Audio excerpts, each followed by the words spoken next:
Bizden o yerinde taraftığı yurt hem patır satı aldı.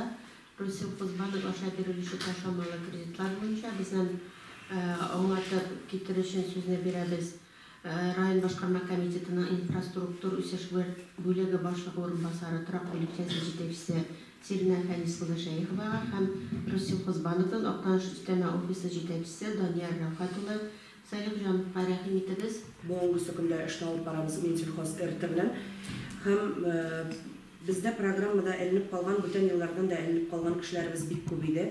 Һәм шуның буенча безнең эшчәнлек аудит проверкалары бара. Biz инде бездә программада чиратта торган кешеләрнең фактларын яңартыр өчен һәм дә инде без аларга ул советларына һәм организацияларга biz уведомлениелар җибәрдек. Безгә документларын, мәсәлән, 5 ел, 6 ел элек китереп ыргыткан һәм дә инде программадан акча алырга ниятләгән кешеләр ул барып чыкмаячак, чөнки инде актуализация дигән әйбер бар. Һәм бу актуализацияны без ел башында һәрберебезгә дә әйтеп чыгарга теләгән идек. Бүгенге көндә бик күп кешенең шундый сорау керә инде. Менә элекке вакытта өендә яшәп яткан, программадан акча алган дигән үпкәләр безгә әйтелә. Инде программаның условиясе бүгенге көндә яңартылган сәбәпле biz монда бер нәрсә эшләтәбез. Без сездән перечень документов алабыз, нуждаемостыгызны сезнең барлыйбыз, карыйбыз. Һәм дә инде әлбәттә БТИ справкаларын да яңартырга кушабыз. БТИ справкаларында әгәр дә сез анда чынлыкта 10нчы елда уже газ куштырып яшисез икән, сезгә БТИ беренчектә бу йортның эше бетмәгән әле дигән справканы бирәлмәячәк. Һәм условиясе булып тора, январьдан кергән, анда безнең кеше әлбәттә гаилә Безнең бит инде акчаның күләме бар. 1 квадрат метр бәясе 29 меңнән бара. Мәсәлән, бер кешелек гаиләгә ул 33 квадрат метр каралган, шуны инде без 29 меңгә тапкырлыйбыз да, шуның 70%-ын табабыз. Шул күләмдә акча бирелә иде. 42, 54 и в рост бара инде 18 квадрат метр өстәлеп. Хәзерге вакытта без менә шушы БТИ справкалары нәтиҗәләрендә кешенең күпме эшлисе калган йортына сметалар, КС2, КС3лар белән, договорлар белән подряд менә шушы кешенең күпме йортның эшен тәмамлар өчен күпме эше калган, шуңа гына акча кайтарыла булып тора. Бу инде мәгълүмат бездә чыннан да программада 10-15 ел эленеп торган, иң башында программа чыкканда бездә папкалар яткан кешеләрнең дә игътибарына әйтәс килә. Килегез безгә яңартык. Чыннан да инде әгәр дә сезгә нуждаемсларыгыз калып, сезнең үй эшегез тамамланмаган икән, biz сезнең үзебезгә көтеп калабыз.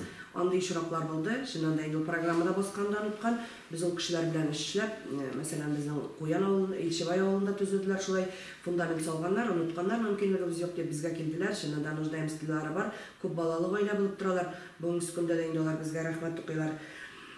Ondan sonra инде шушы АПК программасы халык телендәге наша КРС дибез инде комплексное развитие сельских территорий белән берлектән безнең соципотекага июнь айында яңа төзәтмә керде бит инде Кабмин постановлениесе белән.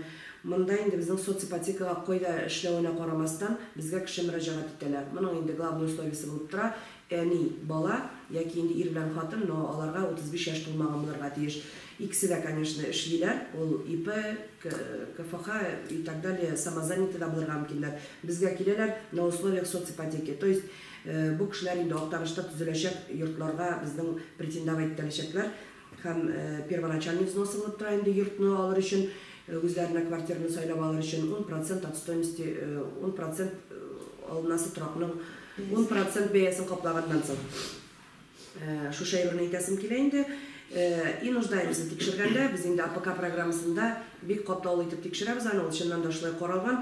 Семьяда ничә кеше, ул семьядагы балалар кайда эшләп китәләр дә, аларның Росреестр запрослары алабыз. Һәм Росреестрда инде кемнең кайда по РФ булганда, кайда нинди объекты бар, ул обязательно килеп чыга. Һәм алар суммировать итәләр. Менә бу соципотека 35 яшькә кадәр булган соципотекада молодая семья отделында инде дип әйтергә кирәк. Моның плюсы бар. Без тикшерәбез фақат ир һәм хатынны гына. То есть аларның бер нәрсәләре дә юк икән, алар безгә мөрәҗәгать итәләр, нуждаемслары бар. То есть, соответственно, бу кешеләр инде безнең программада катнашалар дип атала. Шулай ук 2019 елның ахырында бездә менә Минсельхоз РТ тарафыннан безнең районыбызга күпме лимит предполагается икәнен белер өчен бездә кеше саны, гаилә саннарын инде алганнар иде. Без ул вакытта 250 гаилә, чынлыкта да наша сельская ипотека белән катнашачак дигән заявканы җибәрдек. Һәм инде бүгенге көндә непосредственно шу программа белән безнең Акбарста, Сбербанкта эшләми, Россельхозбанк аларга информация килгән, чынлыкта да лимитлары күренми. Инде бүгенге көндә Аллага шөкер эшләп килгән Россельхозбанк Булып тора һәм дә инде аларның бүгенге көндә чыннан да бу программа аша үзләренең яшәешләрен яхшырткан гаиләләребез бар. Алар безгә дә киләләр һәм инде безгә килгән гаиләләргә шуны әйтәсе килә. Әгәр дә ул бездә программада торган икән, һәм шушы Россельхозбанк аша кредит алган икән, ул бу кредитны капларга субсидия кайтарылмый. Но әгәр дә инде аны нуждаемосты калган, то есть кеше башына безнең 18 квадрат метр чыкмый икән, Россельхозбанк аша алган кредитованиедән соң да ул безгә мөрәҗәгать итә ала.